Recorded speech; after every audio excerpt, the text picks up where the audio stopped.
But if you do want to be on a reality show, I did find an article called Tips to Nail a Reality Show Audition. Yes, we need this. Guess where I found it? Bravo.com. LinkedIn. Ew! What? I know, I was really grossed out by that. Ish. So, here are some tips if you audition for a reality show. LinkedIn. Well, it's a job. Yeah. It's a job. We'll get to it. I get it. All right. So tip number 1, choose the right show. So pick one that has a format and a target audience that aligns with your skills and personality. So the same person who's applying or auditioning for, say, The Bachelor will not be the same person who applies or auditions for Bad Girls Club. Bad Girls Club. I did send an email to a casting company that does Love is Blind because they are doing a season in Minneapolis. No, I know. Let me finish. They're doing a season in Minneapolis and they do weddings at the end. So I was like, hey, I'm a wedding officiant if you need someone local to do any of the Love is Blind weddings, but I never heard back. Oh. Wah, wah. Not yet.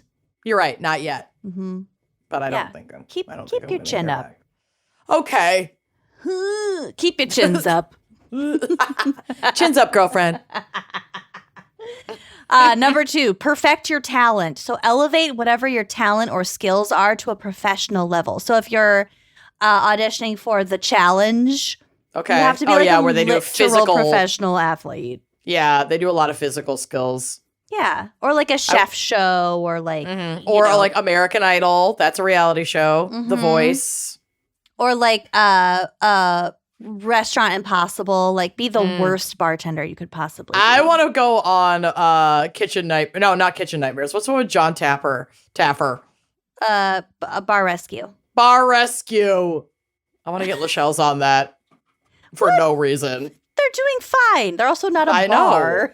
I know. That's why it would be for no reason. Kitchen Nightmares. They'll come in and be like, You're doing great, guys. It's pretty small. There's not a lot to improve on. Yeah.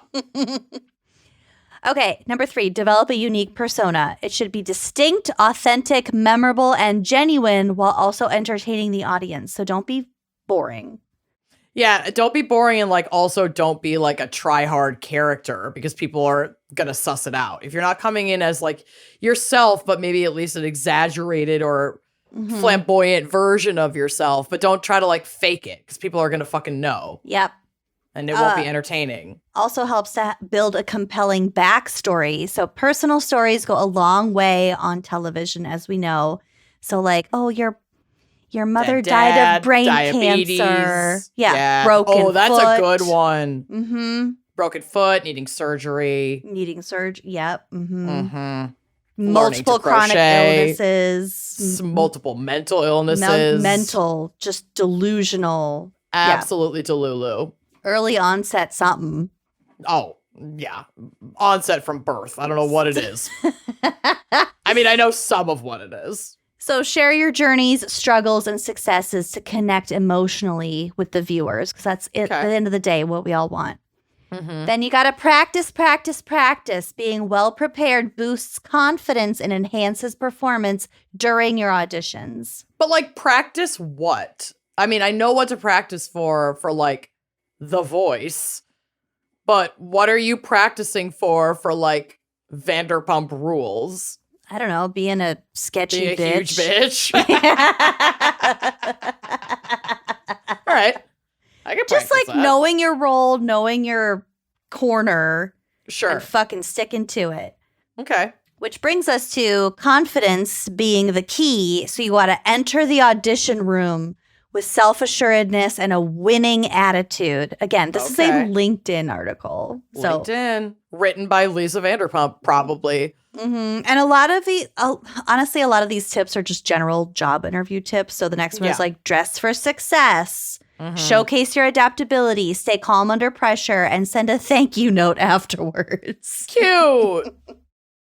So, like I said before, being a reality star is in many ways just another job. You get paid for doing stuff that you might not necessarily want to be doing. Always. But there are other forms of payoff. So, like camera time, fame, endorsements, blah, blah, blah.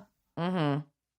And speaking of camera time, that is currency on reality shows. So, Sure is. reality stars want as much time on camera as they can get.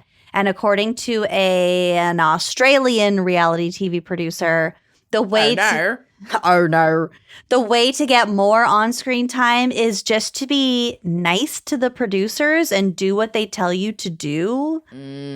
Also be nice to what they call the chaperones. So like when you're off camera, there are people like getting you snacks and waters and blah, blah, blah. And it's usually like, junior staff. It's not your superiors or the producers or whoever, but if you're assholes to them, word gets back. So just don't be a diva bitch. Don't be a diva bitch just because you're on TV. That doesn't make you a celebrity. Yeah. So producers are the ones who find the stories and the angles. They assign the characters. So like who's the villain, who's the hero, who is the one who wins in the end, depending on what the show is. Wait, so it's all curated? Yes, it's all fake.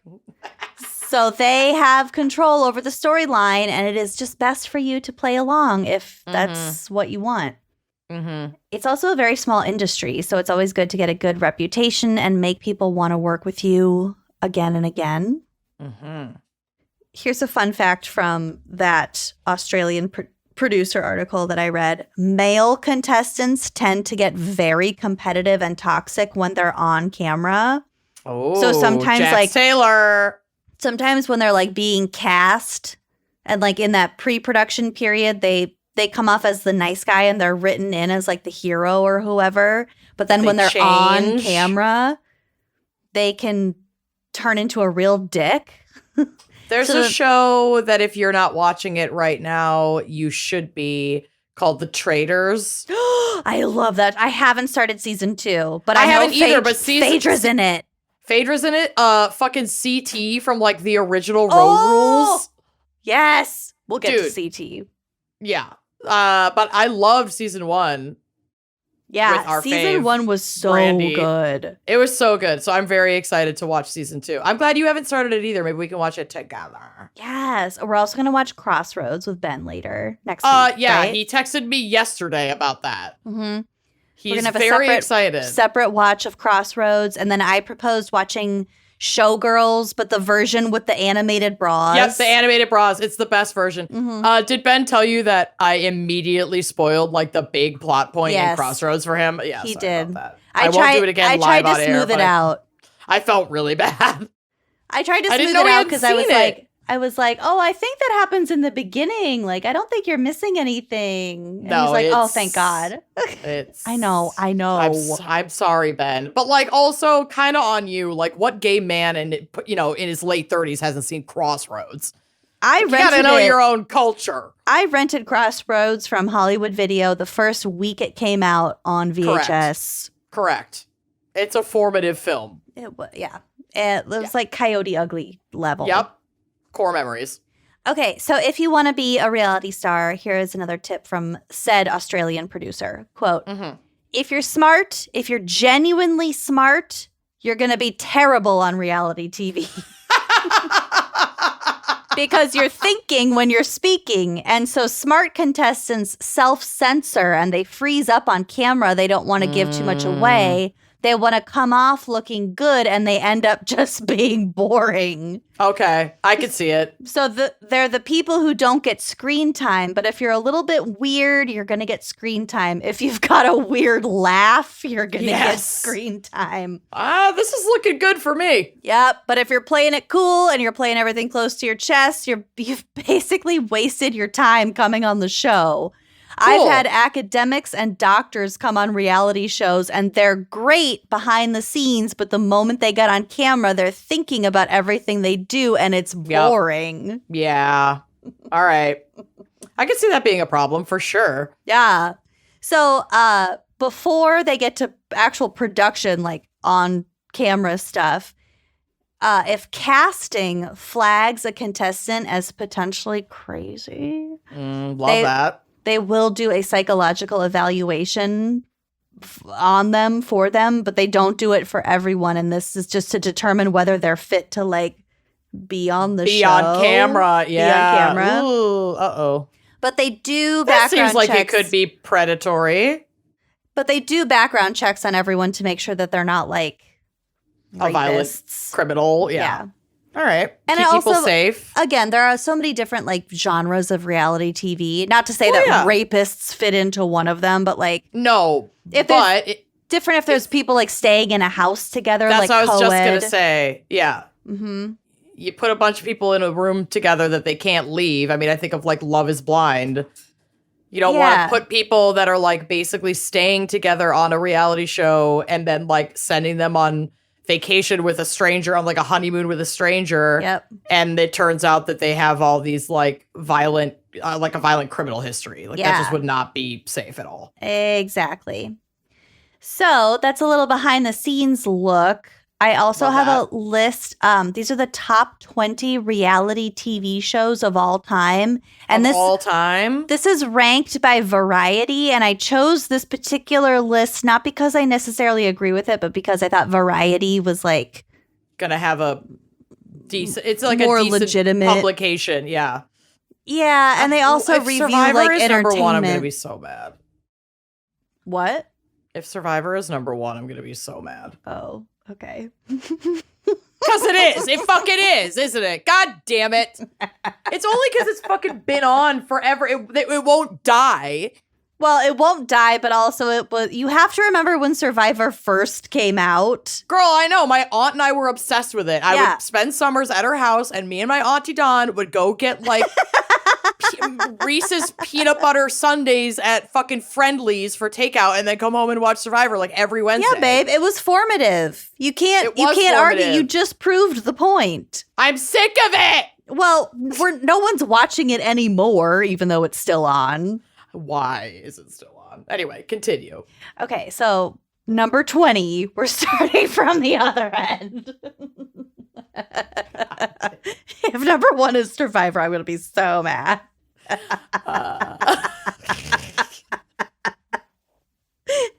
I just fucking spoiled Crossroads for myself with that one. Yeah, you did. Fucking great. Okay, number 20 is America's Next Top Model because yes. How is that all the way down to number 20? That was iconic. You're gonna be unhinged. You're gonna be pissed about I'm gonna hate a lot this of list. these. I'm gonna fucking hate this list. I'm already so pissed. Number 19 was a show called Bands on the Run, which I very vaguely remember. Is Next on this list? No, but I wish Next. I loved Next. What was the one where they take the black light into the bedroom? Room Raiders. Room Raiders. Next was so awful. Next. Y'all, anyone who was born after 1990 truly has no idea like how unhinged VH1 and MTV reality TV was. It was so unhinged. Throwing spaghetti at the wall to see what stuck. It was I feel like the only television station, like network, that has maybe gone more unhinged than MTV in terms of their reality shows is TLC. TLC had a span of time where like they didn't give a fuck about anyone or any ethics, and they were just like, we're showing it all, bitch. TLC is the least ethical. No, it's wild. And it's the Learning Channel. I don't know where they get off. I did not know where they fucking get off. I don't either. Anyway, next. Okay, do you remember this? Number 18 was Legally Blonde, the musical, The Search for Elle Woods. Which they bring up a good point. Is Making the Band on there at least? No, Making the Band is not on here. How did fucking Legally Blonde, The Search for Elle Woods make? I'm so mad. I'm gonna walk off set. Because it was musical people. It was not only theater people, it was musical theater people. So it and just that got, was like, very dramatic. hype. It was just it was a show with a bunch of lunatics. Fine. Number 17 was Big Brother. Okay, this that tracks. was a global sensation. It was. This makes sense. Number 16 also makes sense. The Challenge. Okay. Number 15 was So You Think You Can Dance. Okay. I'll allow it. Number 14, I will super allow because this is my hotel watch for the rest of time. Shark Tank. Oh, I love Shark Tank. Mm-hmm. Bill and I go on like in waves, LOL, pun intended, with Shark Tank, where we'll go a stretch where it's like, that's all we want to watch. It's just old episodes of Shark Tank, and we'll watch it for like days on end, and then we like can't touch it for 2 years, and then we just come back hot. Come back hot on Shark Tank. Craven Shark Tank. Oh, yeah. The reality show we're binging right now is Love on the Spectrum, and I sob every episode. I haven't started it because I know I'm going to cry. It's so good. It is so fucking beautiful. I'm obsessed with it. That show. I got to start it. All I watch is reality TV, which was the answer to one of those BuzzFeed questions. Yeah, we still got the fucking circle. I'm going to finish this list before we start talking about our shows. Fine. Because the next two really irritate me. Okay. Number 13 is Project Greenlight. I don't even know what that is. They like greenlight movie ideas. That's boring. Nobody cares about behind the scenes of the movie industry. Yeah. And number 12 is called The Chair, which is the same thing, apparently.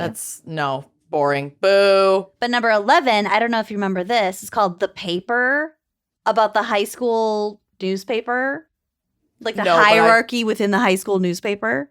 That I would watch the shit out of that. Mm-hmm. What was that on? Do we know? MTV. Does it say? That was on MTV? I think so, yeah. Ooh, okay. I'm going to look and see if I can find those streaming. Mm-hmm. Tell me if you do, because I will definitely watch that.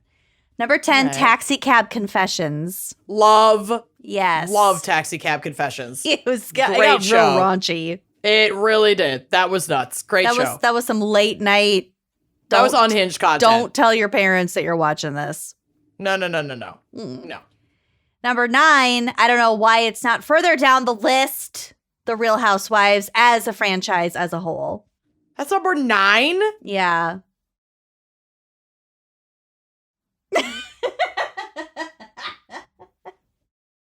I'm like mad enough I can't even like scream. That's so stupid. I know. Number 8, Elizabeth's favorite, The Amazing Race.